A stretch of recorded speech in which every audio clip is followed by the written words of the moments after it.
Start. भाषा को मजबूत बनाने में लिपि का महत्वपूर्ण योगदान होता है। स्टॉप। आज हिंदी का अपना बाजार है। स्टॉप। यह बाजार सिनेमा, विज्ञापन और प्रौद्योगिकी का है। स्टॉप। किसी भी भाषा का बाजार पर अपनी मजबूत पकड़ बनाना सरल नहीं होता है। स्टॉप। भाषा का आर्थिक, सामाजिक और भाषिक व्यवहार ही उसे बाजार की भाषा बनाता है। स्टॉप। आज हिंदी वैश्विक बाजार की भाषा बनकर उभर रही है। स्टॉप। मगर यह भाषा इंग्लिश है।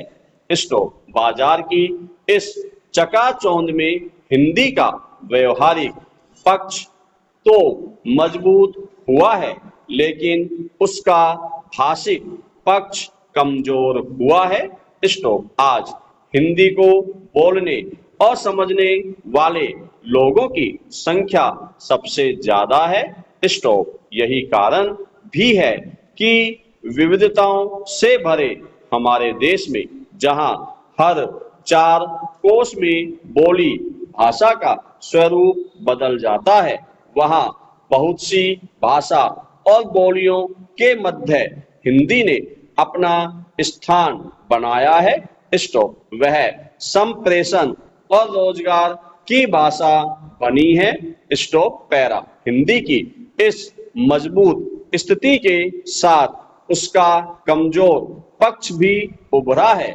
स्टॉप। यह पक्ष हिंदी की लिपि का है। स्टॉप। आज जब हम बाजार की चकाचौंध में चमकती हिंदी का गुणगान करते हैं तो उसके व्यवहारिक पक्ष को देखते हैं, लेकिन भाषिक पक्ष को अनदेखा कर देते हैं। स्टॉप। बाजार, सिनेमा और विज्ञापन में हिंदी और उसकी लिपि के प्रति भेदभाव की मानसिकता को नहीं देख पा रहे हैं। स्टॉप। हिंदी की देवनागरी लिपि के प्रयोग की अपेक्षा रोमन लिपि में लिखने का चलन बढ़ा है। स्टॉप। यह चलन हिंदी के भाषिक पक्ष को कमजोर बनाता है। स्टॉप। अक्सर प्रश्न किया जाता है कि हिंदी चूंकि संस्कृत के अधिक निकट है, इस कारण भाषिक व्यवहार में कठिन शब्दों के प्रयोग के कारण युवाओं को उसे सीखने में समस्या आ रही है। स्टॉप। दूसरा, सोशल मीडिया से लेकर कंप्यूटर तक की भाषा अंग्रेजी है। स्टॉप। इसका कारण भाषा की संप्रेषणीयता है। स्टॉप। वहीं अंग्रेजी के प्रति इस तरह की धारणा सुनने को नहीं मिलती है। स्टॉप। चूंकि वह भाषा हमारी आवश्यकताओं की पूर्ति करने में अधिक सक्षम है, तो हम हिंदी भाषी होने के बावजूद अन्य भाषा को सीखकर उस पर पूरी तरह अधिकार प्राप्त कर लेते हैं और वह हमारे विद्यालयी पाठ्यक्रम में अनिवार्य भाषा के रूप में पढ़ाई जा रही है। स्टॉप। वहीं हम हिंदी के प्रति संस्कृत से उसकी निकटता के कारण कठिनता का आरोप प्रत्यारोप लगाते रहे हैं। स्टॉप। भाषा कोई भी कठिन और सरल नहीं होती है। स्टॉप। यह हमारी मानसिकता है जिसने इसे 2 खेमों में विभाजित किया है। स्टॉप। इसी ने अंग्रेजी को उपयोगी और सरल बताया है और हिंदी को दुरूह होने की श्रेणी में डाल दिया है। स्टॉप। पैरा। देवनागरी लिपि की बात करें तो यह जितनी सरल और वैज्ञानिक है, वह वैज्ञानिकता अन्य भाषाओं की लिपियों में नहीं मिलती है। स्टॉप। हिंदी की देवनागरी लिपि में एक ध्वनि के लिए एक ही चिन्ह का प्रयोग होता है, जो रोमन लिपि में नहीं है। स्टॉप। यहाँ एक ही ध्वनि कै के लिए सी के और क्यू का प्रयोग होता है। स्टॉप। इस कारण अंग्रेजी भाषा की रोमन लिपि को सीखते समय उसके उच्चारण क्रम में एक ही वर्ण के प्रयोग के साथ शब्दों के अलग अलग उच्चारण क्रम को भी सीखना पड़ता है। स्टॉप। लेकिन अंग्रेजी भाषा के प्रति प्रेम और सीखने की ललक उस लिपि के प्रत्येक पक्ष को सीखने में सहायक बनता है। स्टॉप। यहाँ मकसद किसी भाषा को श्रेष्ठ या फिर कमतर बताना नहीं है, बल्कि हिंदी के प्रति हमारी संकुचित दृष्टि को जानना है।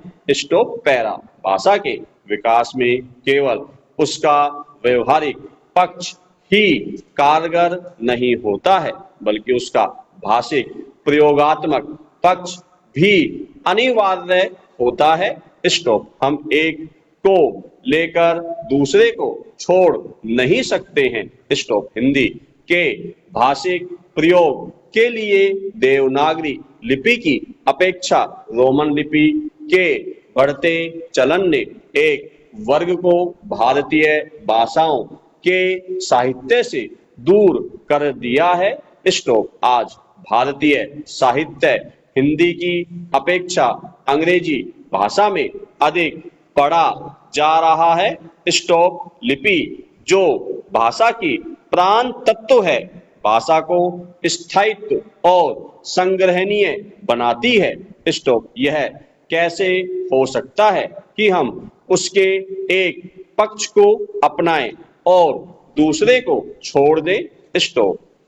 हिंदी भाषा की मूल समस्या उसके व्यवहारिक प्रयोग की नहीं है। स्टॉप। बावजूद इसके हिंदी की सबसे बड़ी समस्या उसके लिपिगत प्रयोग से है। स्टॉप। किसी भाषा की मूल लिपि के प्रयोग की अपेक्षा सरलता के क्रम में रोमन लिपि का बढ़ता प्रचलन किसी भी भाषा के लिए हितकर नहीं है। स्टॉप। पैरा। आज के दौर में कठिन से सरल के प्रवाह में देवनागरी लिपि का स्थान रोमन लिपि ले रही है।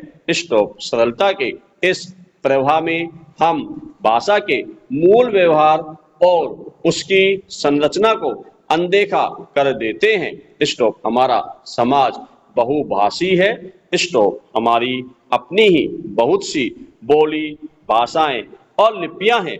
स्टॉप। इसके बावजूद हमारे देश में देवनागरी लिपि की अपेक्षा रोमन लिपि का प्रयोग बढ़ रहा है।